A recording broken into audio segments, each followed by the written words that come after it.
You survived the trial, but the survival was not only the first victory. The deeper victory is discovering what the struggle built in you that comfort never could. Did it build discipline, patience, courage, adaptability, a strength you didn't know you had? Because a trial can take something from you and still train something in you. And if you never name the training, you may leave the battle without recognizing who you became. So today we're going to identify what your trial built and recognize the evidence of your growth and decide how to use it. You made it through, and now let's find out who you became. Most people celebrate when difficulty season ends, and they should. You made it through. You kept going. You survived something that could have stopped you. But there's a difference between getting through something and growing through something. Getting through means the storm passed. Growing through means you are not the same person who entered the storm. You think differently. You respond differently. You recognize your strength. You understand what really mattered, and you stop allowing certain things to control your life. Survival says, I made it out. Growth says, I'm learning something while I was there. When I lost my leg, survival mattered. There was a physical challenge, emotional adjustments, medical decisions, an entirely different way of moving through life. But eventually I had to ask a deeper question. What is this experience building in me? Is it building patience? Because recovery didn't. It was building persistence because I began to understand the difference between what I had lost and what I still had the power to build. My trial wasn't only testing me, it was training me. And yours may be training you too. So first thing you must do is name the training. Ask yourself, what did I have to learn to survive that season? What skill did adversity force me to develop? What weakness did I finally have to confront? Maybe your trial trained you to speak up for yourself. Maybe your trial had you set boundaries. Maybe it forced you to manage your money differently. Maybe it taught you to ask for help. Maybe you learned how to be patient and how to forgive and how to start over, or how to keep moving without having every answer. Don't dismiss those lessons because they came through pain.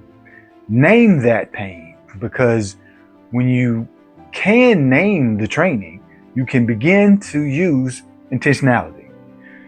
You didn't get through all of that just to return to the same mindset and the same habits and the same life. The next step is identifying the evidence. Sometimes we survive something but still didn't give ourselves credit for the strength it required. You may still be looking at what went wrong, but I want you to look at what you did right. You kept showing up when you wanted to quit. You made decisions while you were afraid. You adjusted when the original plan fell apart.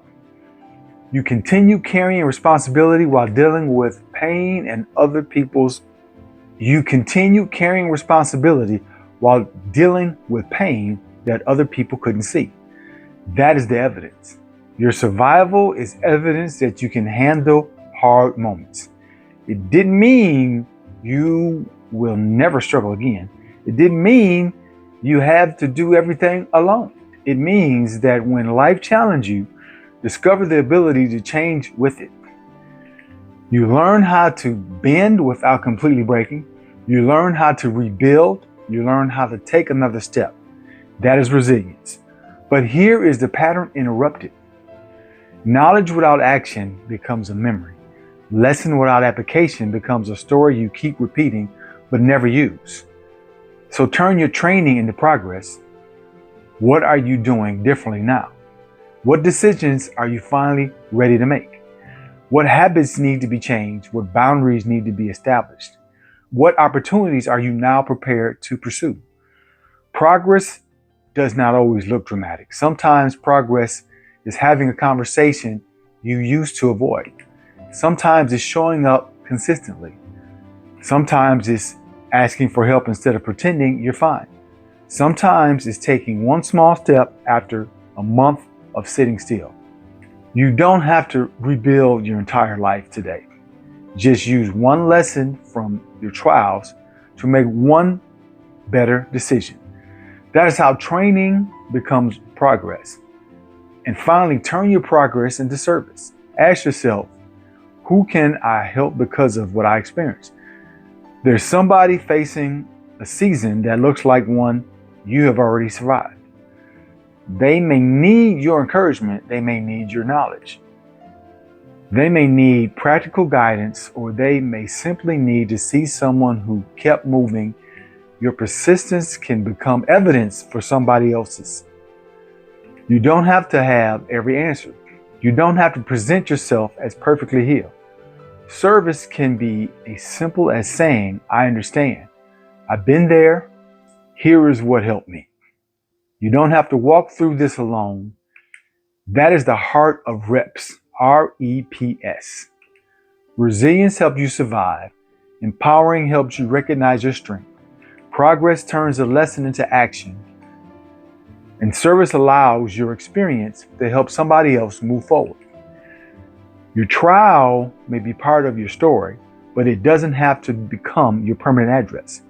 You survived it. Now identify what it built. Use what it taught you and reach back to help the next person move forward. Finish this sentence in comments. My trial trained me to become ... Don't just tell me what happened to you. Tell me what it trained you to become. If this message resonates with you, or you know somebody needs to hear it, please share, pass it on, and subscribe. Thank you for listening. See you in the next video.